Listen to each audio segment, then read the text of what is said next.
Check the Christmas seal showing a man taking home his Christmas tree in a horse-drawn sleigh. It's Alabama's representative on the 1980 seals, and it was designed by a fourth-grade pupil from Enterprise. Kelly Lynn Parker lives here. She's a fourth-grade pupil at Hillcrest Elementary School, but when she created her Christmas seal picture 2 years ago, she was a second-grade pupil at Montgomery's Bear Elementary School. Kelly's picture was one of 6 entered from Alabama for the final selection by the American Lung Association. The daughter of Mr. and Mrs. Joseph P. Parker of Enterprise, she received a plaque from the association, which includes the 1980 Christmas seal winning pictures from the 50 states and 4 territories. It's a prize she displays proudly in the family den. The idea of Christmas seals originated 75 years ago as the American Lung Association's primary source of funds. The money was originally used to fight TB, but now it goes for the prevention and control of lung diseases. Reporting from Enterprise in Coffee County, George Mitchell, WSFA TV News. Our eyes are blue. Our eyes are blue. And our eyes see red. Our eyes see red. They see a... Her name is Christy Williams, daughter of Ron and Marilyn Williams of Andalusia, born March 23, 1977. Her mother says doctors gave her baby 3 months to live. Christy is a victim of dystrophic epidermolysis bullosa, or EB. It's a rare inherited disorder of the skin characterized by blisters and subsequently erosions. Her mother says the skin lacks elasticity, and consequently, when she's bumped or hit, or she runs into an object, large blisters form on her skin.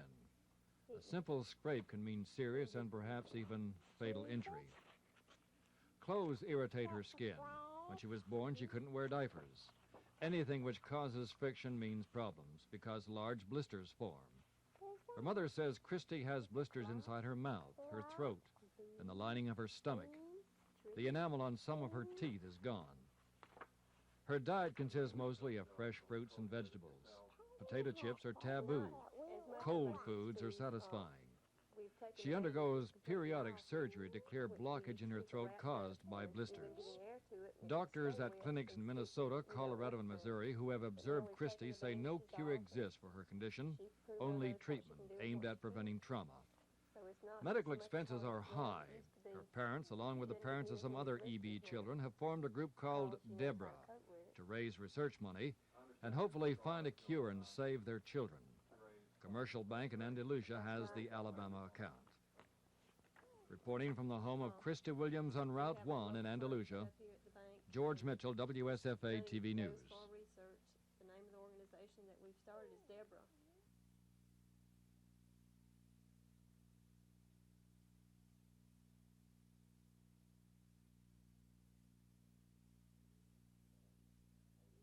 And I really don't have anything to add to my message last year. Well, be closed Thursday and Friday. The state did the same thing last week for Christmas. Coming up next, George Mitchell visits a pottery plant.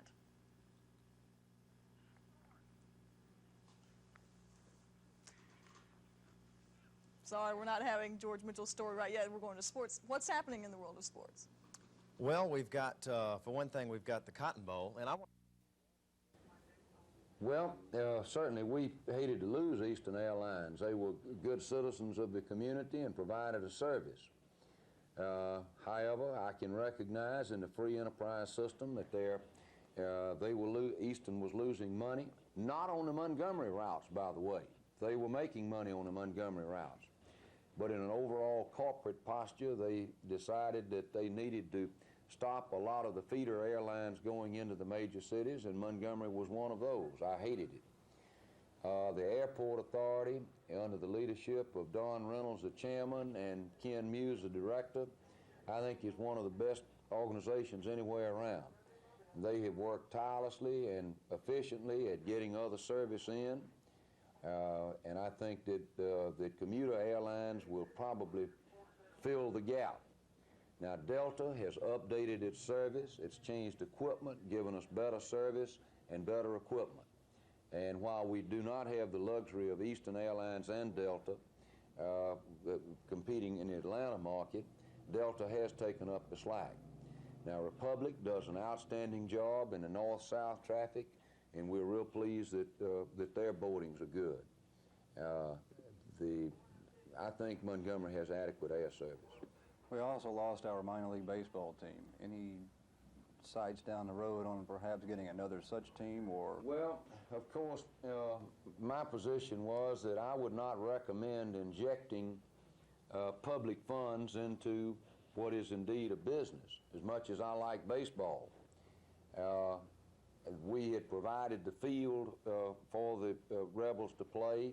We'd assisted them through our maintenance department and Parks and Recreation department, all that we felt like that we could reasonably do. But the people of Montgomery did not choose to support the Rebels. They obviously too much baseball on television, or too much other diversions. I'm sorry they moved. I would like for them to stay, but I didn't think it was proper that we inject city funds into what would be a business.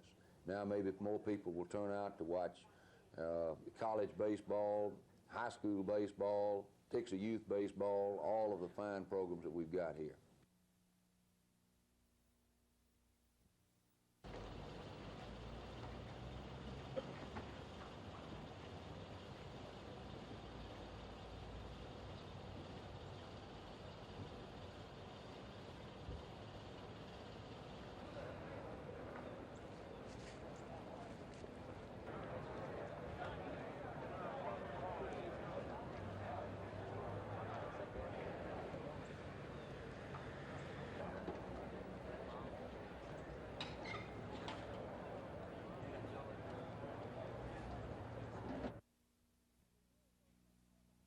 A year ago, some Alabama pharmacists began dropping out of the Medicaid program because the state was several weeks behind in its payments to providers.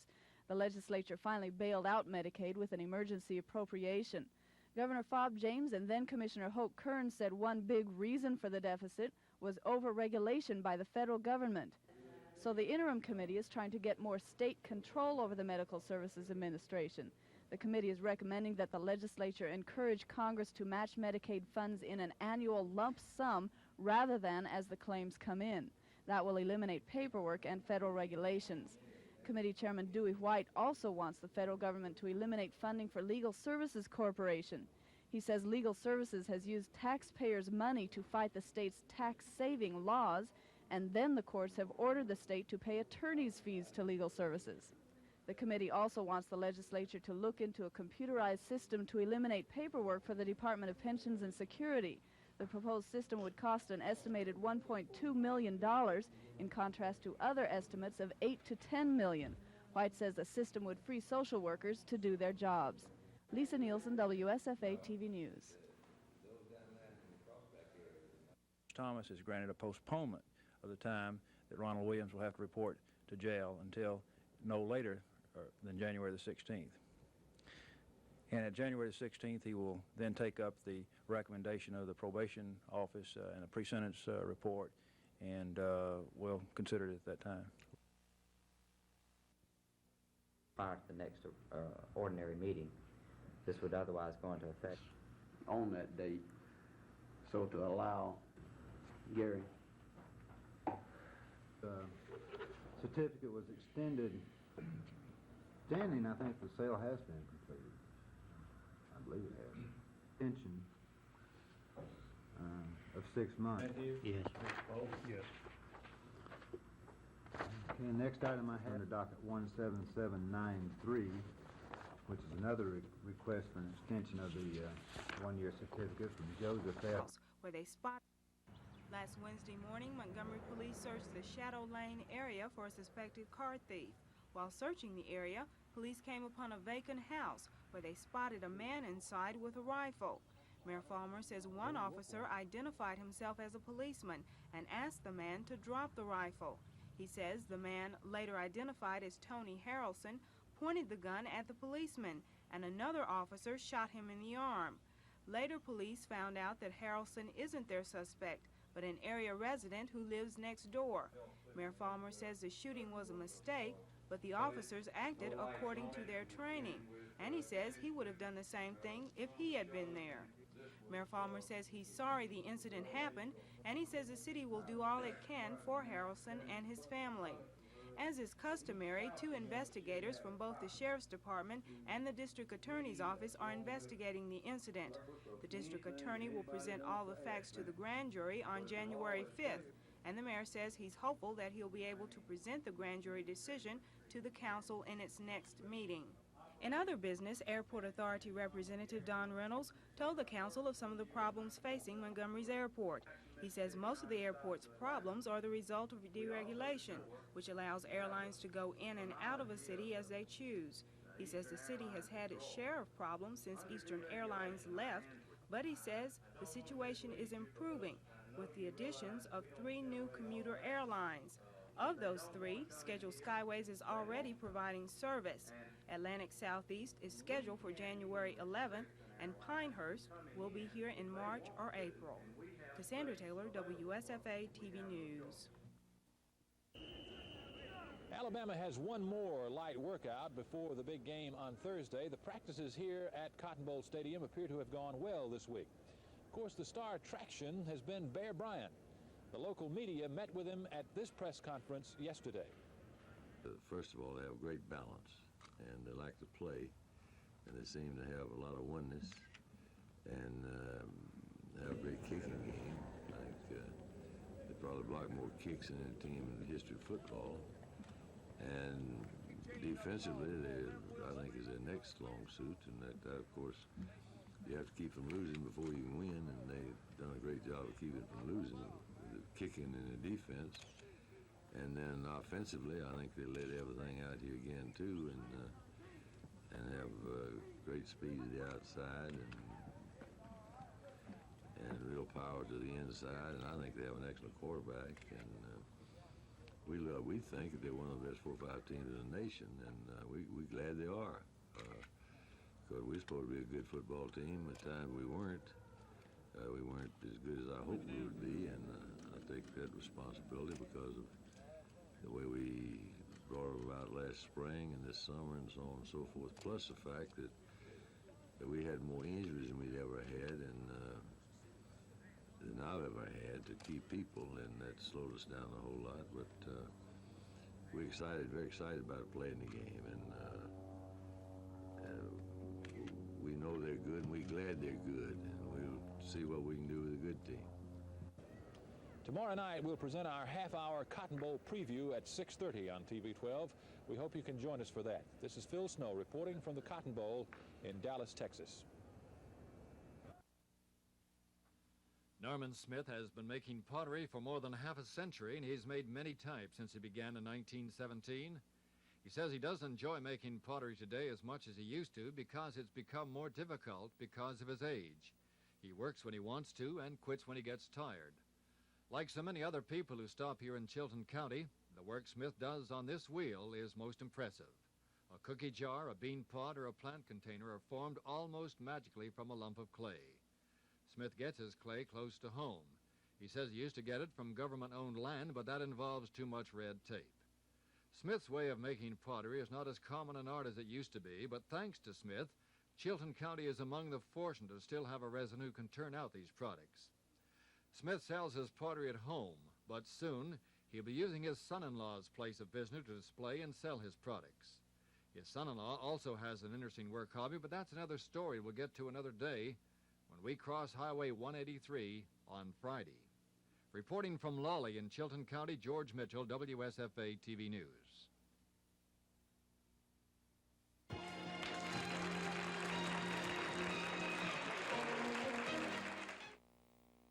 Now, live from the Montgomery Red Cross Blood Center, here is WSFA TV's Mac Carmack. Good morning. I'm Mac Carmack, and we're at the American Red Cross building in Montgomery, where it's the first WSFA TV Community Blood Drive in cooperation with the American Red Cross. Marcia Folsom's with us this morning. Marcia, it's getting off to a pretty good start so far this morning. Yes, it is, and we're delighted to see everyone coming over so early. We're going to keep everything monitored during the day, and we'd like to encourage everyone to come over. We have plenty of parking for everyone. We'll be here until 3 o'clock this afternoon, and we have plenty of beds, you can see, so come on over and have a good time with us. All right, one thing we need to point out now, there are 2 buildings. The main American Red Cross building, which is next door to where we are, and that's where you should go first to get your case history and things of that type, and then they will direct you to the building next door where the blood will actually be drawn. Now, the reason we're having the community blood drive this year is because the need for blood increases after the holiday season due to many factors. People decide to have elective surgery after the holidays, and the increase, unfortunately, in automobile accidents. So it's very important that the blood supplies be kept at their maximum. We're hoping for 500 donors here today, and we hope we can count on you. Marcia, this is the first year we've done that. What has been the reaction so far? Well, we feel that the response has been very good. We have received several phone calls about this here at our office, and the promotion that you have done at the station has just been marvelous, and we appreciate that so very much. The need is great right now. We have had several cancellations of blood drives, so that the inventory that we had anticipated is really not going to be it's not as high as we had hoped. So well, all of us at Channel 12 are very interested in having you come by. Staff members will be here to greet you and to thank you for your gift of life. We hope you'll come by and see us today. We'll be back later.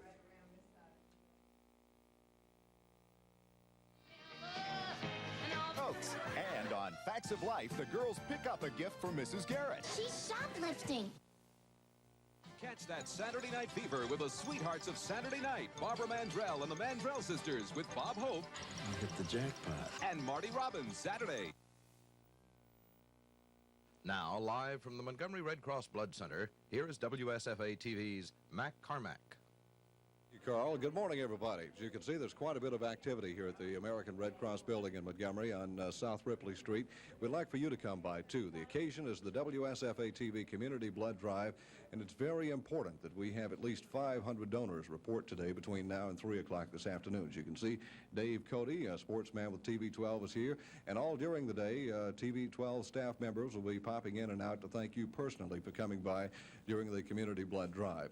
The need for blood increases after the holiday season, and to avoid a possible shortage, we ask you to come by and donate a pint of blood.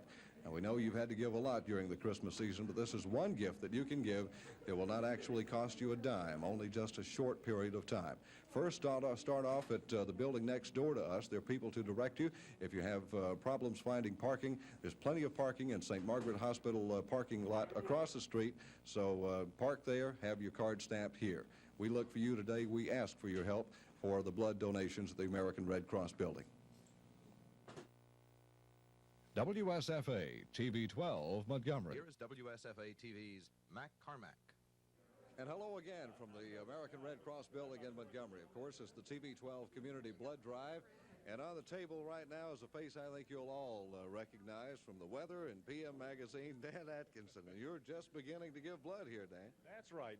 Diane here's been scrubbing me up, and I think as I'm talking to you, she's going to stick the needle in, which is not really a bad thing. I've done this, I think about 8 times going back into my college years. And it's never really been any problem. You know, it's pretty quick and fairly painless. And the main thing is the great benefit it does for people, especially this time of year. I agree with you. And, of course, this time of year is normally when blood is needed most. So that's why we're here, is to ask for your help and your donation of blood to the American Red Cross, the TV12 Community Blood Drive. Members of the TV12 family here, we have Dave Cody and Karen Scott, Bob Ingram, Program Manager Carl Stevens, Vice President General Manager Chuck Whitehurst.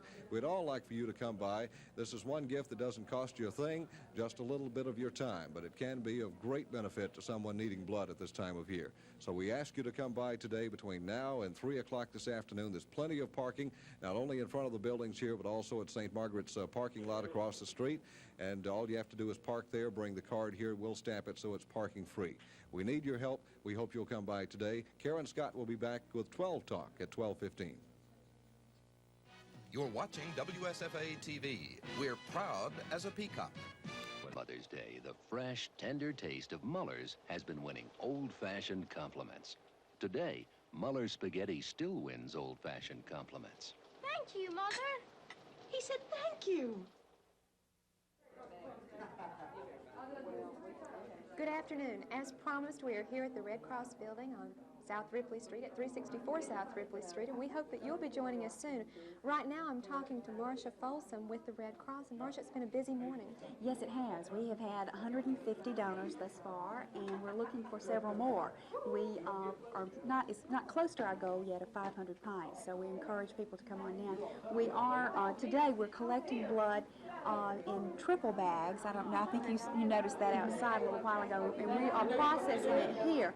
We are, what we don't process, we will, of course, will be processed here and will stay here for us. The flow of donors has come a little bit differently than we might have expected. We thought that the lunch hour would be the busiest. We had a rush this morning, and now we have some empty tables. Yes, we do, and we feel like that people come on in after lunch. We hope that they'll do that too, but we do need them. And we will be here until 3 o'clock. One interesting point that I was not at all aware of is the mobile laboratory behind the Red Cross building, and there's a lot going on out there that we're not able to see. Tell us what's happening. Right. As I mentioned earlier, they are processing the blood on site, and this is done when we have large drives like this one. And what this allows us to do is it allows us to have a component of blood called platelets. It allows us to make those platelets right here. And we're going to be making platelets not only for Montgomery, but we're going to be making them for Birmingham today also. Now, when the blood is separated down into these 3 different areas, the triple bags are used, and it's a complex process, one that I found very interesting in the mobile lab tour that I had earlier this morning. What are the uses that these special components have? Well, when we say triple, some people get scared. They think, oh, you mean I'm filling up 3 bags? No, we're collecting blood in 1 bag.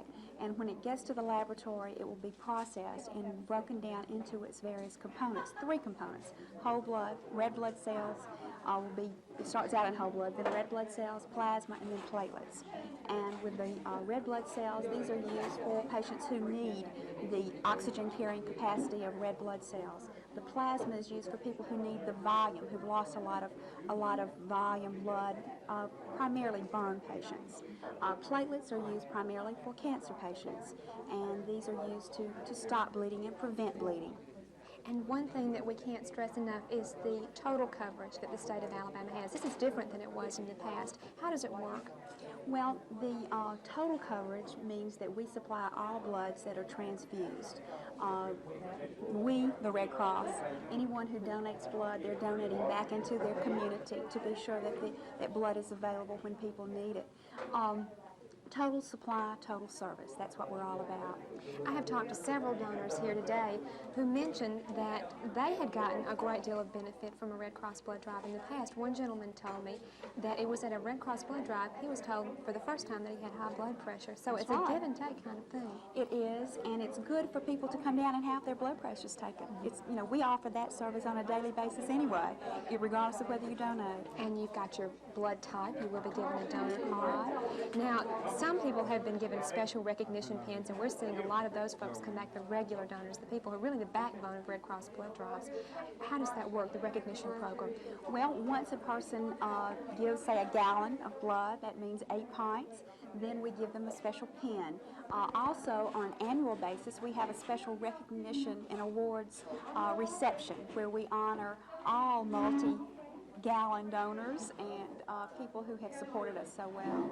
And we will be here at the Red Cross building at 364 South Ripley Street until 3 o'clock, but we're not going to turn anyone away. No, we're not. If someone can't get here by 3, we'll be here. Okay. How long does it take? It takes about 45 minutes to complete the entire process. Now, this doesn't mean that you'll be donating blood for 45 minutes. You must register, a medical history is taken, and then the actual donation takes place. Also, after the donation, we like for you to sit, have a Coke, coffee. We have a birthday cake here. Red Cross is celebrating its 100th anniversary next year, so we're kicking it off on New Year's Eve. And we will stress also that we are actually in the building next door to the Red Cross building. You will start at the Red Cross building to get registered and then come over and see a lot of people from TV 12 who are on hand to greet you and thank you for your gift of life. We'll have more news in just a moment.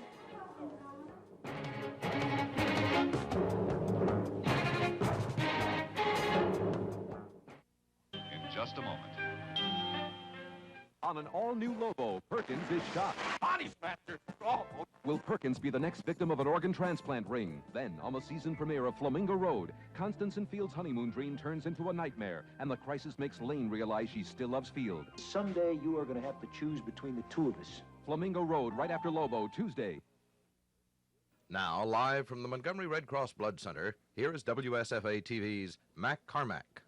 Thank you, Carl. Good afternoon, everybody. With us today, we have Bob Howell, who's in for a visit. Good to see you down, Bob. Thanks, Mac. We decided to come in from vacation to help emphasize the fact that this is something that we all should get behind. We need to get plenty of blood in here. We've got a lot of people coming in so far. We've got plenty of time left this afternoon. We hope that you'll come down and join us.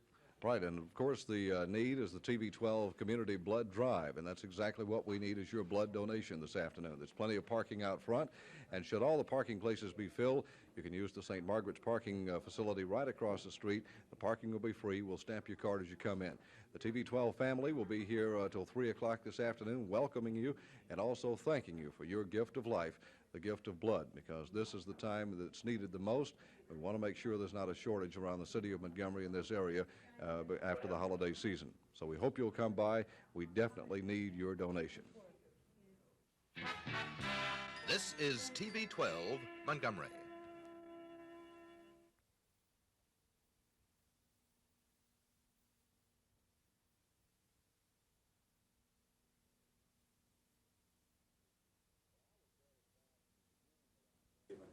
Well, I was satisfied from the beginning with our census because our housing department, a branch of our planning department, had made extensive surveys prior to annexation and on the population.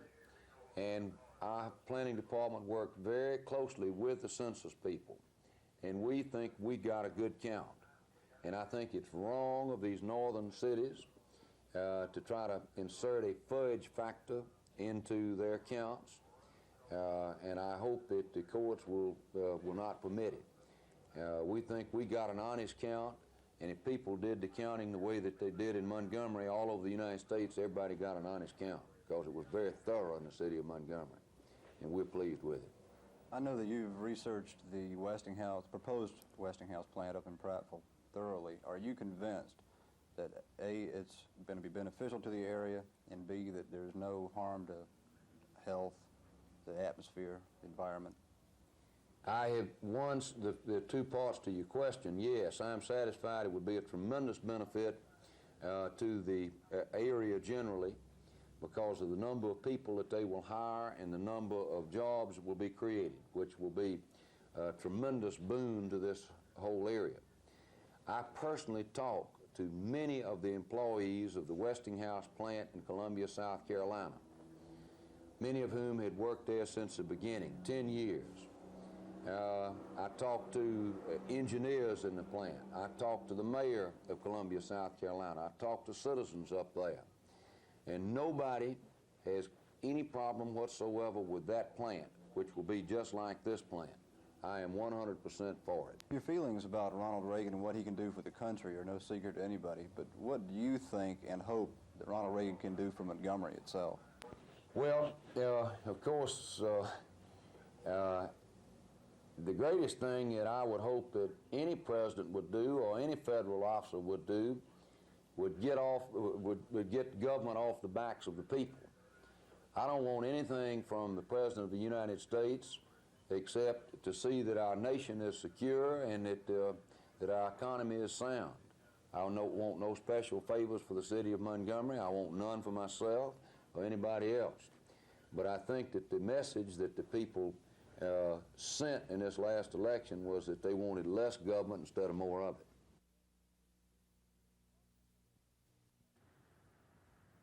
Law center attorneys say the person who broke into the center is 20 years old and deaf. He's never had a formal education, although he's been to a school for deaf mutes in Talladega, but was expelled because of his behavior, and he's been in and out of juvenile courts. Still, attorney Ira Burnham, who represents the young man, says he's not a hardened criminal. He just was never really disciplined or given much structure or supervision when he was young, and has a hard time really conforming his behavior to the demands of those around him. Burnham says he doesn't want to identify the young man, and because of his background, he says he'd rather see him in a special rehabilitation center rather than behind bars. The young man is scheduled to go to such a facility for deaf mutes in a few weeks. But because Montgomery police caught the man at the scene, Burnham says he understands why the police are concerned about the center's decision not to prosecute. Montgomery Police Chief Charles Swindle. My concern is if he'll burglarize the lawyer's place that's representing him in 2 other cases of burglary, what's going to happen between now and the time they get him into this institution, if that's where they're going to get him, that another police officer runs into him in another burglary somewhere. He's either going to hurt that police officer or make the police officer hurt him, and that bothers me. Kim Davis, WSFA TV News. Now accounts at the various banks and savings and loan associations in Montgomery all offer about the same thing and in about the same way. They all pay 5.25% interest on checking, require some kind of minimum balance, and allow you to write checks on your account. Checking, however, is something new for S&Ls. Before, some bankers said S&Ls were looked down on as second-class citizens in the banking industry. But now, savings and loan officials say they're looking forward to taking customers away from banks. Well, this is a new opportunity and a service for them. They see it as an opportunity to gain additional business. Virtually all of the banks and S&Ls will pay the top rate of 5.25%, but many will vary in how they figure your balance. Some will pay interest on funds from the day of deposit to the day of withdrawal, or on the average daily monthly balance in a month. Those are probably the best methods for consumers. The plans that pay interest on the lowest balance during the month are not as good. So before you open a Now account, find out which bank or savings and loan association has the plan that's best for you. First Alabama Bank requires a $1,500 minimum for free checking, and the interest is based on the daily balance. Southern Bank also has a $1,500 minimum. The interest is compounded daily based on the average. Central Bank has a $1,000 minimum. Interest is paid continuously. Union Bank has a $1,500 minimum with interest compounded daily. Alabama National has a $1,500 minimum, also with interest compounded daily. Exchange National Bank has a $1,500 minimum with interest paid on the monthly average. First Federal Savings requires a $50 minimum balance and interest is compounded daily. And City Federal requires $500 as a minimum and interest is paid continuously. Most of the banks will continue paying you interest if your balance falls below the minimum, but at the same time, you'll have to pay a service charge. Even though the plans may vary, bankers agree that the Now accounts will bring about many changes in the industry. Basically put banks and S&Ls and credit unions on more of an even parity. I think it's going to really increase the competition from all financial institutions in the Montgomery area and everywhere for that matter. You know, we're going to see a lot of change in the industry. The banks and savings and loans are going to grow closer together. They're going to offer a lot of the same products and services. Any individual can open a Now account for personal or business use. So can nonprofit organizations. Now accounts are safe. The federal or state insurance that covers regular checking accounts also covers Now accounts. Interest with checking can be beneficial for many people with small or large bank accounts. The important thing to remember, though, is that if you don't check out the plan you opt for beforehand, you could wind up losing money in the long run. Gina Gregory, WSFA TV News. The Montgomery Police Department says it will not offer rides home to New Year's Eve partiers who cannot and should not drive. Instead, police say they'll be out trying to keep the streets safe. And this could mean putting a few drunk drivers in jail. If you're in this condition, police officials suggest staying put or asking a sober friend for a ride home. Some Montgomeryans have a few ideas of their own. Well, we plan to go to New Year's Eve party around 7 or 8, and we're planning on coming in early, really before New Year's, probably around 10 or 11. I don't drink, so it's not really a problem, but, you know, I'm usually there to drive somebody home who does, because I'd rather not any of my friends who do drink have to drive home after they have. I plan to get a friend of mine to drive me home, and so it won't be any accidents or anything. Well, I won't have too much to drink, though, and I hope we get home safe and sound tonight. Montgomery Police Department's Major Sam Hicks says over half of the city's 23 street fatalities this year were alcohol-related. Jane Matheson, WSFA TV News. The law raises the ceiling on interest rates, and the full legislature deleted a phrase that would have made it easier to maintain the higher ceiling. After going to a conference committee, the bill emerged with the language replaced. So Siegelman struck the words, saying the legislature intended that they not be included. Braddock says Siegelman doesn't have that authority, and the law must remain as it was signed, including the phrase. Siegelman says the problem is now an internal one for the legislature to resolve. He says he has talked to conference committee members, and all but the chairman say those words were never discussed. Since the legislature had voted overwhelmingly to delete this phrase that's now in question, can one legislator single-handedly reinstate it without the legislator's knowledge, and can that then become a formal part of Alabama law without their knowledge? Siegelman says Representative Earl Cheatwood has proposed that the legislature adopt rules prohibiting a conference committee from changing any part of a bill not assigned to the committee for study. He says that would have left the controversial phrase out of the interest rates bill. Lisa Nielsen, WSFA TV News.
The principal players in tomorrow's Cotton Bowl game are likely to be Jay Jeffrey, the junior quarterback, an all-Southwest Conference selection for the Baylor Bears, and Alabama's freshman quarterback, Walter Lewis. We talked to the two of them. Walter, you're becoming a veteran, aren't you? Well, not quite. It's a lot of things I still have to learn, you know. How about playing in new places like this Cotton Bowl? What do you think? I think it's great. It's my first time ever being in Dallas, and so far the people they've been real nice to us. The hospitality is shown is real great, and I think I'll enjoy myself. You feel confident that you can go in and do the things you have to do to win? I feel quite confident. hopefully I can go in and get the job done that Coach Bryant wants us to do. Pretty heady stuff for a freshman, isn't it? Yes, sir, it is. Jay, we've heard a lot in Alabama about a possible revenge motive because there was an embarrassing loss last year, even before last, that you all suffered. Is that a factor in this game? Well, I don't think revenge so much as the fact that we've got a lot of pride, and it was an embarrassment last year, and anytime you get embarrassed 45-0, you like to get a little bit of that pride back. But I think we're playing for a national championship this year, and we beat Alabama, and I think we've got a good stronghold on it, should Notre Dame beat Georgia. So I think that's what we're playing for, and not so much the revenge, because Alabama had a great team last year, and we had some troubles that game. But I think right now we're playing to win a national championship. We hope you'll stay tuned now for the Cotton Bowl preview immediately following the news. This is Phil Snow reporting from Dallas, Texas, site of tomorrow's Cotton Bowl game. The principal players in tomorrow's Cotton Bowl game are likely to be Jay Jeffrey, the junior quarterback and All-Southwest Conference selection for the Baylor Bears, and Alabama's freshman quarterback, Walter Lewis. We talked to the two of them. Walter, you're becoming a veteran, aren't you? Well, not quite. It's a lot of things I still have to learn, How about playing in new places like this Cotton Bowl? What do you think? I think it's great. It's my first time ever being in Dallas, and so far the people they've been real nice to us. The hospitality is shown is real great, and I think I'll enjoy myself. You feel confident that you can go in and do the things you have to do to win? I feel quite confident. Hopefully I can go in and get the job done that Coach Bryant wants us to do. Pretty heady stuff for a freshman, isn't it? Yes, sir, it is. Jay, we've heard a lot in Alabama about a possible revenge motive because there was an embarrassing loss last year, even before last, that you all suffered. Is that a factor in this game? Well, I don't think revenge so much as the fact that we've got a lot of pride, and it was an embarrassment last year, and anytime you get embarrassed 45-0, you like to get a little bit of that pride back. But I think we're playing for a national championship this year, and we beat Alabama, and I think we've got a good stronghold on it.